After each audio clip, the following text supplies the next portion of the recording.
ഉന്മേഷമുണർന്നാൽ ഒരു ഭവനത്തിൽ അഗ്നിമഴ പെയ്തിടും. പരിശുദ്ധാത്മാവേ കൃപ ചൊരിയണമേ, പരിശുദ്ധാത്മാവേ ശക്തി പകരണമേ. നിങ്ങൾ നിൽക്കുന്ന സ്ഥലത്ത് ഓ കർത്താവിന്റെ ശക്തി ഈ ശുശ്രൂഷ സമയത്ത് വെളിപ്പെടാൻ ആഗ്രഹിച്ച് കൈയടിച്ച് പരിശുദ്ധാത്മാവേ, ഒരു പുതിയ അഭിഷേകം, ഒരു പുതിയ ശക്തി ഈ ശുശ്രൂഷ സമയത്ത് എൻ്റെ മേൽ വെളിപ്പെടട്ടെ. ആഗ്രഹിക്കണം, പ്രാർത്ഥിക്കണം എല്ലാവരും. യോർദാൻ നദിക്കരയിൽ പ്രാവിൻ രൂപത്തിൽ വന്ന് അഭിഷേകമായി തീർന്ന പാവനാത്മാവേ, ലോകസുഖമേകും അശുദ്ധിയിൽ നിന്നും കാത്തുരക്ഷിച്ച അനുഗ്രഹമേകിടണേ. യോർദാൻ നദിക്കരയിൽ പ്രാവിൻ രൂപത്തിൽ വന്ന് അഭിഷേകമായി തീർന്ന പാവനാത്മാവേ, ലോകസുഖമേകും അശുദ്ധിയിൽ നിന്നും കാത്തുരക്ഷിച്ച അനുഗ്രഹമേകിടണേ. യോർദാൻ നദിക്കരയിൽ പ്രാവിൻ രൂപത്തിൽ വന്ന് അഭിഷേകമായി തീർന്ന പാവനാത്മാവേ, ലോകസുഖമേകും അശുദ്ധിയിൽ നിന്നും കാത്തുരക്ഷിച്ച അനുഗ്രഹമേകിടണേ. യോർദാൻ നദിക്കരയിൽ പ്രാവിൻ രൂപത്തിൽ വന്ന് അഭിഷേകമായി തീർന്ന പാവനാത്മാവേ, ലോകസുഖമേകും അശുദ്ധിയിൽ നിന്നും കാത്തുരക്ഷിച്ച അനുഗ്രഹമേകിടണേ. നിറയണമേ നിറയണമേ, കവിയണമേ കവിഞ്ഞൊഴുകണമേ. നിറയണമേ നിറയണമേ, ആമേൻ. കവിയണമേ കവിഞ്ഞൊഴുകണമേ. കരങ്ങൾ ഉയർത്തി നിറയണമേ നിറയണമേ. നിറയണമേ, ആമേൻ. കവിയണമേ കവിഞ്ഞൊഴുകണമേ. പഠിക്കേ. നിറയണമേ നിറയണമേ, കവിയണമേ. കവിയണമേ കവിഞ്ഞൊഴുകണമേ. രണ്ട് കരങ്ങൾ സ്വർഗത്തിലേക്ക് ഉയർത്തി ദൈവജനം ഒരുമിച്ച് ആഗ്രഹിച്ച് പ്രാർത്ഥിക്കട്ടെ. ഓ പരിശുദ്ധാത്മാവേ, ഇപ്പോൾ പ്രാർത്ഥിച്ചുകൊണ്ടിരിക്കുമ്പോൾ തന്നെ എന്റെ ശിരസ് മുതലുള്ള കാല് വരെ അത്ഭുത ശക്തി വെളിപ്പെടട്ടെ. കർത്താവേ, ഞങ്ങൾ വിശ്വസിച്ച് പ്രാർത്ഥിക്കുന്നു. എല്ലാ തടസ്സങ്ങളും മാറുവാൻ ഞങ്ങൾ ആഗ്രഹിച്ച് പ്രാർത്ഥിക്കുന്നു. കർത്താവേ, അങ്ങ് ഞങ്ങളോട് സംസാരിക്കണമേ. കർത്താവേ, അങ്ങ് ഞങ്ങളോട് സംസാരിക്കണമേ. കർത്താവേ, അങ്ങ് ഞങ്ങളോട് സംസാരിക്കണമേ. ഈ ശുശ്രൂഷ സമയത്ത് കർത്താവേ, നിന്റെ ശക്തി വെളിപ്പെടട്ടെ. തടസ്സങ്ങൾ മാറട്ടെ. കൃപ കൊണ്ട് നിറയപ്പെടട്ടെ. ഒരു പുതിയ അഭിഷേകം നിറയപ്പെടട്ടെ. Hallelujah hallelujah hallelujah hallelujah hallelujah. യേശുവേ, ആരാധന ആരാധന ആരാധന ആരാധന ആരാധന ആരാധന ആരാധന ആരാധന ആരാധന ആരാധന ആരാധന. Hallelujah hallelujah hallelujah. യേശുവേ നന്ദി, യേശുവേ സ്തുതി, യേശുവേ ആരാധന. Hallelujah hallelujah hallelujah hallelujah. രണ്ട് കരങ്ങളും നെഞ്ചോട് ചേർത്ത് കണ്ണുകളടച്ച് പ്രാർത്ഥിക്കുക. എൻ്റെ പ്രിയപ്പെട്ട സഹോദരങ്ങളെ, നമ്മൾ ഈ ശുശ്രൂഷയിൽ പങ്കെടുക്കുന്ന ഈ സമയം നിങ്ങൾ നിൽക്കുന്ന സ്ഥലത്തേക്ക് കർത്താവിൻ്റെ ശക്തി വെളിപ്പെടുകയാണ്. ഇവിടെ നിന്ന് പ്രാർത്ഥിക്കുന്നത് നിൻ്റെ ഉള്ളിൽ അത്ഭുതകരമായിട്ട് വെളിപ്പെടുന്ന സമയമാണ്. ആഗ്രഹിച്ച് പ്രാർത്ഥിക്കണം. ഈശോയെ, ഞാനായിരിക്കുന്നിടത്ത് ഇപ്പോൾ എൻ്റെ ജീവിത സാഹചര്യങ്ങളിൽ കർത്താവെ, അങ്ങ് എന്നോട് സംസാരിക്കണമേ. ഒരു വ്യക്തിയും ആഗ്രഹിക്കുക, ഈശോ നിന്നോട് സംസാരിക്കും. ഈശോയെ, എൻ്റെ ഇന്നത്തെ പ്രശ്നത്തിൽ, എൻ്റെ ഇന്നത്തെ ജീവിത സാഹചര്യത്തിൽ കർത്താവെ, അങ്ങ് എന്നോട് സംസാരിക്കണമേ. കർത്താവെ, അങ്ങ് എന്നിൽ ഇടപെടണമേ. ഓരോ വ്യക്തിയും ആഗ്രഹിച്ച് പരിശുദ്ധ അമ്മയോട് ചേർന്ന് പ്രാർത്ഥിക്കാം. നന്മ നിറഞ്ഞ മറിയമേ സ്വസ്തി, കർത്താവ് അങ്ങയോട് കൂടെ സ്ത്രീകളിൽ അങ്ങ് അനുഗ്രഹിക്കപ്പെട്ടവളാവുന്നു. അങ്ങയുടെ ഉദരത്തിൻ ഫലമായി ഈശോ അനുഗ്രഹിക്കപ്പെട്ടവനാവുന്നു. പരിശുദ്ധ മറിയമേ, തമ്പുരാന്റെ അമ്മേ, പാപികളായ ഞങ്ങൾക്ക് വേണ്ടി ഇപ്പോഴും ഞങ്ങളുടെ മരണസമയത്തും തമ്പുരാനോട് അപേക്ഷിക്കണമേ. ആമേൻ. ശോമസിഹായിക്കും സ്തുതിയായിരിക്കട്ടെ. വലതും ഇടതും നിൽക്കുന്നവർക്ക് നന്നായിട്ടൊന്ന് പുഞ്ചിരിച്ച് ഒരു സ്തുതി കൊടുത്തേ. ഈശോ മിശിഹായ്ക്ക് സ്തുതിയായിരിക്കട്ടെ. എന്നിട്ട് സ്വസ്ഥമായിട്ട് ഇരിക്കുക. നമ്മളെന്താ കുഴപ്പം? നമ്മൾ ഒത്തിരി പ്രാർത്ഥിക്കുന്നുണ്ടല്ലോ. നമ്മൾ ദൈവസ്വരം കേൾക്കാതെ നമ്മൾ അങ്ങോട്ട് പറഞ്ഞുകൊണ്ടിരിക്കുക. നമ്മൾ 24 മണിക്കൂറും ദൈവത്തോട് പറഞ്ഞുകൊണ്ടിരിക്കുക. ചിലരുടെ സ്വഭാവം റേഡിയോ പോലെയാണെന്നൊക്കെ പറയത്തില്ലേ? റേഡിയോട് തിരിച്ചു പറയാൻ പറ്റത്തില്ല. റേഡിയോ ഇങ്ങനെ പറഞ്ഞുകൊണ്ടിരിക്കും. നമ്മൾ ദൈവത്തോട് ഇങ്ങനെ പറഞ്ഞുകൊണ്ടിരിക്കുവല്ലേ. ഇനി ദേ ഈ കാലഘട്ടത്തിൽ നമ്മൾ ചെയ്യേണ്ട കാര്യമാണ് വചനം പഠിപ്പിക്കുന്നത്. നമ്മൾ ശാന്തമാവുക, ദൈവസ്വരം കേൾക്കുക. എന്താ ഗുണമെന്നറിയോ? നമ്മൾ ഇന്ന് അനുഭവിക്കുന്ന ഏത് പ്രശ്നത്തിനുമുള്ള പരിഹാരം ദൈവം ആ പ്രശ്നത്തിൽ തന്നെ ഒളിപ്പിച്ചു വെച്ചിട്ടുണ്ട്. പിടികിട്ടിയോ? ഇങ്ങോട്ട് നോക്കി, ഞാൻ പറയാം. നമ്മൾ ഇന്ന് അനുഭവിക്കുന്ന ഒരു പ്രോബ്ലം, ഏത് കാര്യവുമായിക്കോട്ടെ, വീട്ടിലെയോ വ്യക്തിപരമായി ഏത് കാര്യം നിങ്ങൾ ശ്രദ്ധിച്ചോ, ആ പ്രോബ്ലത്തിനുള്ള സൊല്യൂഷൻ ദൈവം ആ പ്രശ്നത്തിന്റെ അകത്ത് തന്നെ ഒളിപ്പിച്ചു വെച്ചിട്ടുണ്ടെന്ന്. നിന്നെ ഒരു പ്രശ്നത്തിലോട്ട് ദൈവം അനുവദിച്ചു വിട്ടപ്പോൾ ആ പ്രോബ്ലത്തിനുള്ള പരിഹാരം അവിടെ ഇരിപ്പുണ്ട്. ആമേൻ, ആമേൻ. യോഹന്നാന്റെ സുവിശേഷം, ഒരു കുഞ്ഞു വചനം വായിച്ചാൽ ഇത് മനസ്സിലാവും. യോഹന്നാന്റെ സുവിശേഷം 6-ാം അധ്യായം 6-ാം തിരുവചനം വായിച്ചേ. യോഹന്നാന്റെ സുവിശേഷം 6-ാം അധ്യായം 6-ാം വചനം. ഒരു കുഞ്ഞു വചനമാണ്, നമുക്ക് വളരെ പരിചിതമായ വചനമാണ്. ഒന്ന് വായിച്ചേ. യോഹന്നാന്റെ സുവിശേഷം 6-ാം അധ്യായം 6-ാം തിരുവചനം. അവനെ പരീക്ഷിക്കാനാണ് യേശു ഇങ്ങനെ ചോദിച്ചത്. യെസ്. എന്തു ചെയ്യണമെന്ന് യേശു നേരത്തെ മനസ്സിൽ കരുതിയിരുന്നു. കണ്ടോ? അപ്പം വർദ്ധിപ്പിക്കുന്ന ഒരു സാഹചര്യം, ഒരു അത്ഭുതത്തെ നമ്മുടെ മുമ്പിൽ അവതരിപ്പിച്ചിട്ട് യോഹന്നാൻ സുവിശേഷകൻ ഒരു കാര്യം നമ്മളോട് പറയുവാണ്. അപ്പം വർദ്ധിപ്പിക്കുന്ന ആ ഒരു രംഗം വല്ലാണ്ട് ഒരു സ്ട്രഗിൾ ഉള്ള ഒരു സമയമാണ്. ജനം വിശന്നിരിക്കുന്നു, എന്തു ചെയ്യണമെന്നറിഞ്ഞുകൂടാ, മൊത്തം കൺഫ്യൂഷൻ. അവിടെ ഇരിക്കുന്ന ശിഷ്യന്മാർക്ക് ഒരു എത്തും പിടിയും കിട്ടുന്നില്ല. അവരിങ്ങനെ ഞെരിപിരി കൊള്ളുന്നു, അസ്വസ്ഥമാകുന്നു. എന്നാൽ ബൈബിൾ വചനം പറയുന്നു, എന്തു ചെയ്യണമെന്ന് യേശു നേരത്തെ കരുതിയിരുന്നു. ഹല്ലേലൂയ. അതായത് നമ്മൾ ഇന്ന് അനുഭവിക്കുന്ന ഒരു ക്രൈസിസ് പ്രശ്നത്തിന്റെ മുമ്പിൽ നിൽക്കുമ്പോൾ നമ്മൾ അറിഞ്ഞിരിക്കേണ്ട ഒരു കാര്യം, ആ പ്രശ്നത്തിനുള്ള പരിഹാരം ദൈവം നേരത്തെ തന്നെ മുൻകൂട്ടി കണ്ടിട്ടുണ്ട്. ആ പ്രശ്നത്തിനുള്ള പരിഹാരം അതിന്റെ നടുവിലുണ്ടെന്ന്. Praise the lord. ഇസ്രായേൽ ജനത്തെ ദൈവം നയിച്ചപ്പോൾ ഈ ചെങ്കടലിന് നേരെയാണ് നയിക്കുന്നത് ദൈവത്തിന് അറിഞ്ഞുകൂടെ? അറിയാലോ. ദൈവം ഇസ്രായേൽ ജനത്തെ ചെങ്കടലിന് നേരെ തിരിച്ചു വിടുമ്പോഴത്തേക്ക് ദൈവത്തിന് ഉള്ളിൽ കൃത്യമായ ഒരു പദ്ധതിയുണ്ടെന്ന്. ആ കടലുണ്ടെങ്കിൽ കടലിൽ മറികടക്കാനുള്ള ഒരു പരിഹാരവും ദൈവം ആ പ്രശ്നത്തിൽ കരുതി വെച്ചിട്ടുണ്ട്. കടല് കടന്ന ദൈവജനം മറുകരയിലെത്തിയപ്പോൾ കുടിക്കാൻ വെള്ളമില്ലാതെ വലയുമ്പോൾ, വെള്ളമുണ്ട് പക്ഷെ കയ്പ് നിറഞ്ഞതാണെന്ന് തിരിച്ചറിയുമ്പോൾ, ആ ഒരു പ്രോബ്ലത്തിന്റെ മുമ്പിൽ ആ പ്രോബ്ലം സൊല്യൂഷൻ, അതിനുള്ള ഉത്തരം ദൈവം നേരത്തെ ക്രമീകരിച്ചിട്ടുണ്ടെന്ന്. ഇത് നിങ്ങൾ ഇന്ന് അനുഭവിക്കുന്ന ഏത് പ്രശ്നത്തെയും നിങ്ങൾ അങ്ങനെ തന്നെ കണക്കാക്കണം. ഒരു പ്രതിസന്ധി ഉണ്ടോ, ആ പ്രതിസന്ധി മറികടക്കാനുള്ള സൊല്യൂഷൻ ദൈവം നേരത്തെ തന്നെ ആ പ്രോബ്ലത്തിന്റെ അകത്ത് വെച്ചിട്ടുണ്ട്. നമ്മൾ അത് കണ്ടെത്തണം. അതിന് ദൈവസ്വരം നമ്മൾ കേൾക്കണം. Price the Lord. ഹല്ലേലൂയ. ജനുവരി മാസം ആദ്യ നാളുകളിൽ ഇവിടെ പ്രാർത്ഥിക്കാൻ വന്ന ഒരു അമ്മയും മകളും. മകള് ഡിഗ്രിക്ക് പഠിക്കുന്നു. അമ്മയും മകളും വന്ന് പ്രാർത്ഥനാ കാര്യങ്ങൾ, അവരുടെ വീട്ടിലെ ഇച്ചിരി ഇഷ്യൂസ് ഒക്കെ പറഞ്ഞു കഴിഞ്ഞിട്ട് ഈ അമ്മ പറഞ്ഞൊരു ആഗ്രഹം, അച്ഛാ എൻ്റെ ഏറ്റവും വലിയ ആഗ്രഹമാണ് എൻ്റെ കുടുംബം ഒരുമിച്ച് ഇവിടെ വന്നൊരു ധ്യാനത്തിൽ പങ്കെടുക്കണം. ഉടനെ മകള് ചിരിച്ചോണ്ട് പറഞ്ഞു, അച്ഛാ ഇത് അമ്മയുടെ സ്വപ്നം മാത്രമാണ്, നടക്കാതെ പോകുന്ന സ്വപ്നം. കാരണം എൻ്റെ ഡാഡി ഒരു പ്രത്യേക സ്വഭാവക്കാരനാണ്. അദ്ദേഹം ഒരിക്കലും ഈ പോട്ടയിലോ ധ്യാനത്തിനോ വരത്തില്ല. അപ്പോൾ അമ്മ പറഞ്ഞു, ഭാര്യ പറഞ്ഞു, ശരിയാ, മോള് പറഞ്ഞത് ശരിയാ, അയാൾക്കിത് ഇഷ്ടമല്ല. പക്ഷെ അച്ഛൻ ഇതെൻ്റെ വലിയൊരു ആഗ്രഹമാണ്. ദൈവസന്നിധിയിൽ ഞാൻ ഈ നിയോഗം വെച്ചുകൊണ്ട് നാളുകളായി പ്രാർത്ഥിക്കുന്നു. അച്ഛാ ഒരിക്കലും ഈ നിയോഗം നടക്കും അച്ഛാ. അപ്പൊ മോൾ അമ്മയെ നോക്കി കളിയാക്കി. പിന്നെ ഡാഡി ധ്യാനത്തിന് വന്നത് തന്നെ അമ്മയ്ക്ക് വട്ട. അമ്മ ഇങ്ങനെ പറഞ്ഞുകൊണ്ട് നടന്നു, ആ ഡാഡി ഒന്നും വരാൻ പോകുന്നില്ല. അപ്പോൾ ഉടനെ അമ്മ മോളോട് പറഞ്ഞു, എടി നീ നോക്കിക്കോ, നിന്റെ അപ്പൻ ഇവിടെ ധ്യാനത്തിന് വരും.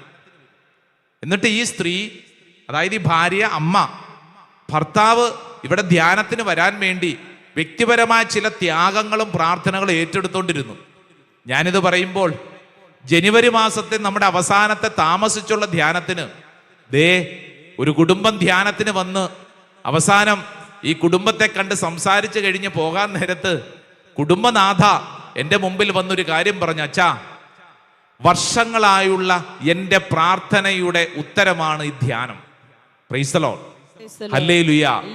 എന്നിട്ട് ദേ ഭർത്താവിനെ വിളിച്ച് അടുത്ത് നിർത്തിയിട്ട് പറഞ്ഞു, അച്ഛാ, ഞാൻ ഈ മനുഷ്യന് വേണ്ടിയിട്ടാണ് ഇത്രയും നാളും ഞാൻ പ്രാർത്ഥിച്ചുകൊണ്ടിരുന്നത്.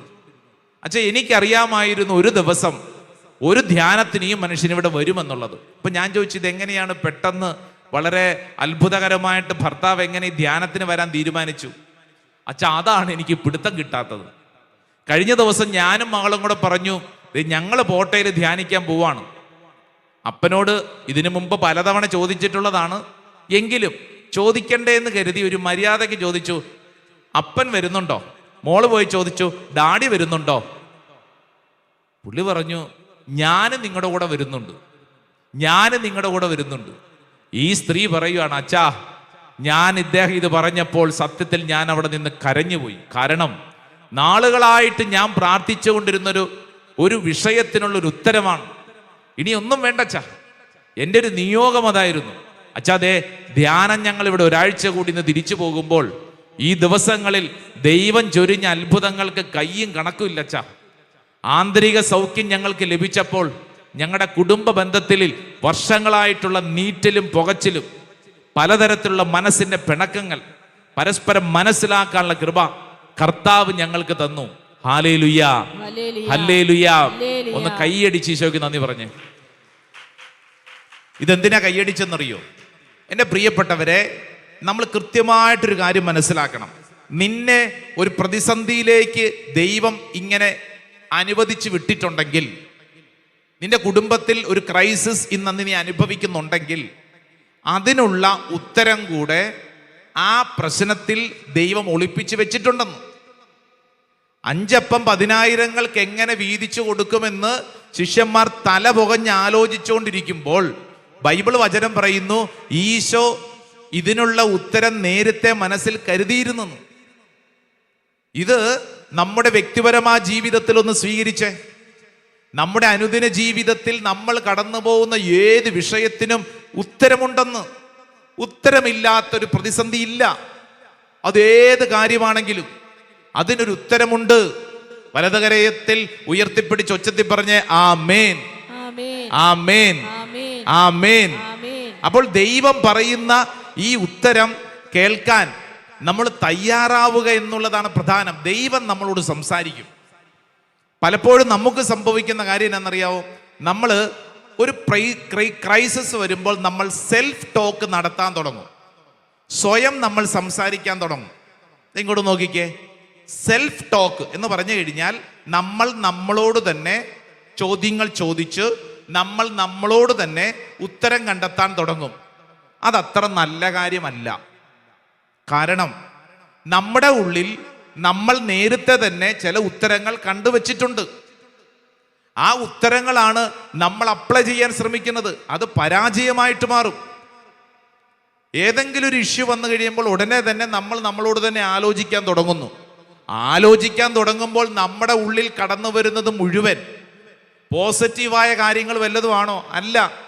നമ്മുടെ കുറവ്, നമ്മുടെ പരാജയം, നമ്മുടെ വീട്ടിലെ അവസ്ഥ, ഇത് നമ്മുടെ തലയ്ക്കകത്തോട്ട് വന്ന് നമ്മളെ ഭാരപ്പെടുത്താൻ തുടങ്ങും. 3 പ്രാവശ്യം IELTS പരീക്ഷ എഴുതിയ പെൺകുട്ടി കഴിഞ്ഞ ദിവസം പ്രാർത്ഥനാ സഹായത്തിന് വിളിച്ചപ്പോൾ എന്നോട് പറഞ്ഞു, അച്ഛാ, ഇനി ഞാൻ എഴുതുന്നില്ല. ഞാൻ ചോദിച്ചു, അതെന്താ? അല്ല, ഇനി എഴുതി ജയിക്കണ്ടേ? ഓ, ഇനി ഞാനങ്ങ് എഴുതി ജയിക്കാൻ പോണില്ല അച്ഛാ. ഞാൻ പറഞ്ഞു, ആര് പറഞ്ഞു?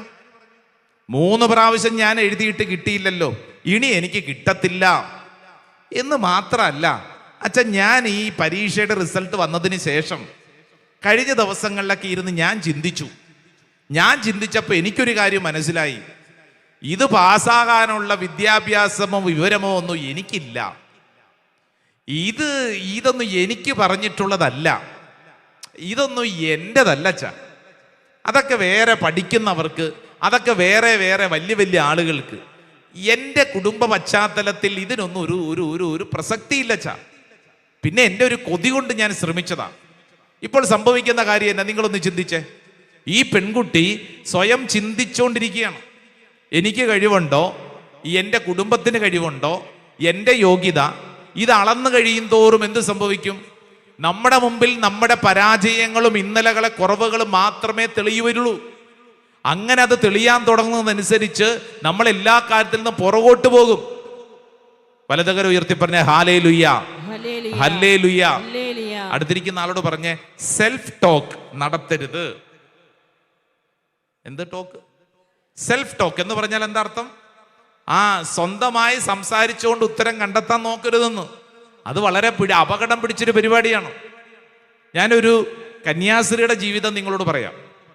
ഒരു റെവറൻഡ് സിസ്റ്റർ, ഈ സിസ്റ്റർ ക്രിസ്റ്റീന 1988 ഇറ്റലിയിൽ ജനിച്ച ഒരു സിസ്റ്ററാണ്. ഈ സിസ്റ്റർ വളരെ ഫേമസ് ആയിട്ടുള്ള സിസ്റ്ററാണ്. സിംഗിങ് നൺ എന്ന പേരിൽ ഈ സിസ്റ്റർ അറിയപ്പെടും. സിസ്റ്റർ ക്രിസ്റ്റീന എന്ന് പറഞ്ഞു കഴിഞ്ഞാൽ, പ്രത്യേകിച്ച് കൊറോണ കാലത്തിന് മുമ്പ് ആ സമയങ്ങളിലൊക്കെ നമ്മുടെ യൂട്യൂബിലൊക്കെ തരംഗമായിരുന്നൊരു സിസ്റ്ററാണ് singing nun, sister Christina. Ursuline sisters of the holy family, ആ സഭയിലെ അംഗമായിരുന്നു. ഈ സിസ്റ്റർ വോയിസ് ഓഫ് ഇറ്റലി 2014 ഒരു റിയാലിറ്റി ഷോയിലൂടെയാണ് ജനഹൃദയങ്ങളിൽ ഇടം പിടിച്ചത്. അപ്പം അന്ന് ആ കാലഘട്ടം തൊട്ട് 2014 തൊട്ടുള്ള സമയങ്ങളിൽ നമ്മളെ റിയാലിറ്റി ഷോകളിലൊക്കെ എപ്പോഴും ഈ സിസ്റ്ററിൻ്റെ പാട്ടും ഈ കാര്യങ്ങളും എന്ന് മാത്രമല്ല കുഞ്ഞു കുഞ്ഞു റീൽസ് ആയിട്ടൊക്കെ ഇതിങ്ങനെ പുറത്ത് വന്നുകൊണ്ടിരുന്നു. ഇത് വളരെ ഹരം പിടിപ്പിച്ചിരുന്നൊരു കാര്യമാണ് 2014 മുതൽ. എന്നാൽ 2022 ഈ സിസ്റ്റർ സന്യാസ സഭ ഉപേക്ഷിച്ചു പോയി, സമർപ്പണ ജീവിതം ഉപേക്ഷിച്ചു പോയി. സിസ്റ്റർ ക്രിസ്റ്റീന വെറും ക്രിസ്റ്റീനയായിട്ട് ഇപ്പോൾ ജീവിക്കുന്നു, ഇപ്പോഴും ജീവിച്ചിരിക്കുന്ന ഒരു സിസ്റ്ററാണ്. ഞാനിത് നിങ്ങളുടെ മുമ്പിൽ പറയാനൊരു കാരണമുണ്ട്. ഇത് പല മാധ്യമങ്ങളിലും ചർച്ച ചെയ്യപ്പെട്ടൊരു വിഷയമായതുകൊണ്ടും ഈ സിസ്റ്ററിൻ്റെ ഇൻ്റർവ്യൂ യൂട്യൂബിലൊക്കെ ഉണ്ട്. ഇപ്പം ഈ സിസ്റ്ററിനോട് ചോദിക്കുകയാണ്, ഇൻ്റർവ്യൂ നടത്തുന്ന ആള്, സിസ്റ്ററെ എന്തുകൊണ്ടാണ് സന്യാസ സഭ ഉപേക്ഷിച്ചത്? അപ്പം ഈ സിസ്റ്റർ പറയുകയാണ്, ഞാൻ ഈ റിയാലിറ്റി ഷോയിലൂടെയൊക്കെ വന്ന് എൻ്റെ കഴിവുകളെക്കുറിച്ച് ചിന്തിച്ചപ്പോൾ അതിൻ്റെ സാധ്യത എന്ന് പറയുന്നത് ഒരു കോൺവെന്റിൻ്റെ 4 ചുവരുകൾക്കുള്ളിൽ അവശേഷിക്കാനുള്ളതല്ല. പ്രത്യേകിച്ച് ഈ കൊറോണ കാലമൊക്കെ വന്നപ്പോഴത്തേക്ക് ഈ സിസ്റ്റർ കുറേ സമയം, ഷോകളൊന്നും ഇല്ലല്ലോ, അപ്പോൾ കുറേ സമയം ഒറ്റയ്ക്കിരുന്ന് ഇങ്ങനെ ചിന്തിക്കാൻ തുടങ്ങി. എൻ്റെ കഴിവ്, എൻ്റെ പോപ്പുലാരിറ്റി, എൻ്റെ പേര്, പ്രശസ്തി, ദൈവമേ, അത് ഈ കോൺവെന്റിൻ്റെ 4 ചുവരുകളിൽ ഇരുന്ന് തീരാനുള്ളതാണോ? സ്വയം ഇങ്ങനെ ചിന്തിക്കാൻ തുടങ്ങി. അങ്ങനെ സ്വയം ചിന്തിച്ച് വന്നപ്പോൾ സ്വയം തന്നെ ഉത്തരം കണ്ടെത്തി, എങ്കിൽ ഇനി സന്യാസ ജീവിതത്തിൽ ഇരിക്കുന്നത് കൊണ്ട് കാര്യമില്ല. അങ്ങനെ സന്യാസ ജീവിതം ഉപേക്ഷിച്ചു. ഇപ്പോൾ ഒത്തിരിയേറെ റിയാലിറ്റി ഷോകളൊക്കെ നടത്തി ജീവിക്കുന്നു. ഞാനിത് പറയാൻ കാരണം, ആ റെവറൻഡ് സിസ്റ്റർ എങ്ങനെയാണ് തൻ്റെ സന്യാസ ജീവിതം ഉപേക്ഷിച്ചതെന്ന് ചിന്തിക്കുക. ഉപേക്ഷിക്കാനുള്ള കാരണം എന്താണ്? സ്വയം ചിന്തിച്ചു, എൻ്റെ പേര്, എൻ്റെ പ്രശസ്തി, എൻ്റേതെന്ന് കരുതുന്ന ഈ കാര്യങ്ങൾ, ഇതൊന്നും താങ്ങാൻ ഈ സന്യാസ അവസ്ഥയ്ക്ക് പറ്റത്തില്ല. അതിന് ഞാൻ ഈ 4 ചുവരുകൾ ഭേദിച്ച് പുറത്ത് കടക്കണം.